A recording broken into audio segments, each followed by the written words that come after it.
ഇത് നമുക്ക് ദോശ ഇഡ്ഡലിക്കൊക്കെ മാവ് അരയ്ക്കുന്ന മെഷീനാണ്. ഇൻസ്റ്റന്റ് റൈസ് ഗ്രൈൻഡർ എന്നാണ് പറയുക. ഇതിന്റെ ഉപയോഗം നമുക്ക് ദോശ ഇഡ്ഡലിക്ക് മാവ് അരയ്ക്കണത് മാത്രമല്ല, ഗോതമ്പ് നുറുക്കാനും പറ്റും. നമ്മുടെ കേരളത്തൊക്കെ മില്ലുകളിൽ ഗോതമ്പ് നുറുക്കാൻ ഈ മെഷീനാണ് ഉപയോഗിക്കുന്നത്. അപ്പോൾ അത് പ്ലേറ്റാണ് ഉള്ളിൽ വരുന്നത്. 2 പ്ലേറ്റുകളാണ്. ആ പ്ലേറ്റ് SS-ൻ്റെ ആണ് വരുന്നത്. ആ പ്ലേറ്റ് നമ്മളിവിടെ ടൈറ്റ് ചെയ്യുന്നതനുസരിച്ച് നമുക്ക് നൈസ് കിട്ടും.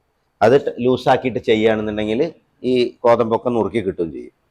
ഇപ്പം അതിൽ എങ്ങനെ വെച്ചാൽ നനച്ച് നമ്മൾ കുതിർത്തണ അരി കുതിർത്തണതൊക്കെ സെയിം. നമ്മളെ ഈ ഗ്രൈൻഡറിൽ ദോശക്കെട്ടിലൊക്കെ മാവ് നമുക്ക് എങ്ങനെ അരി കുതിർത്തണം അതേമാതിരി തന്നെ കുതിർത്തുക. അത് കഴിഞ്ഞതിന് ശേഷം കുതിർത്തിയ അരി ഇതിലിടുക.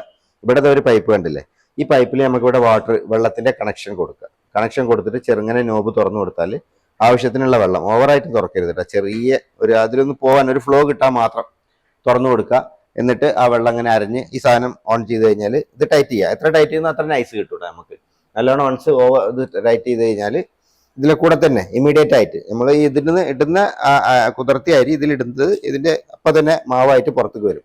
മറ്റേ നമ്മളെ ഗ്രൈൻഡറിലൊക്കെ 20 മിനിറ്റ് അരമണിക്കൂറൊക്കെ നമ്മൾ അരയ്ക്കുന്നില്ലേ, അപ്പൊ ആ ഒരു അതില്ലാണ്ട് ഇമ്മീഡിയറ്റ് ആയിട്ട് ഇൻസ്റ്റന്റ് ആയിട്ട് മുകളിലിടുന്ന സാധനം താഴത്ത് അരഞ്ഞിങ്ങോട്ട് വരും. ഈ ചേമ്പർ അലുമിനിയത്തിന്റെ ആണ് വരുന്നത്, അതുകൊണ്ട് തുരുമ്പും കാര്യങ്ങളൊന്നും പിടിക്കില്ല.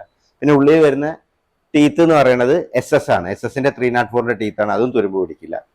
2 സൈഡ് ഗ്രൂ ഉള്ളത് കൊണ്ട് നമുക്ക് തിരിച്ചു മറിച്ചു വിടാം. കുറെ കാലത്തിന് സ്പെയർ ഒന്നും ആവശ്യം വരില്ല. നല്ലൊരു 2 HP മോട്ടറാണ് വരുന്നത്. 2 HP മോട്ടർ, കോപ്പർ വൈൻഡിങ് മോട്ടറാണ്. 1 കൊല്ലം വാറണ്ടി ഉള്ളതാണ്. ഇതിന്റെ സ്പെയറും കാര്യങ്ങളൊക്കെ നമ്മളെ കടയിൽ തന്നെ അവൈലബിൾ ആണ്.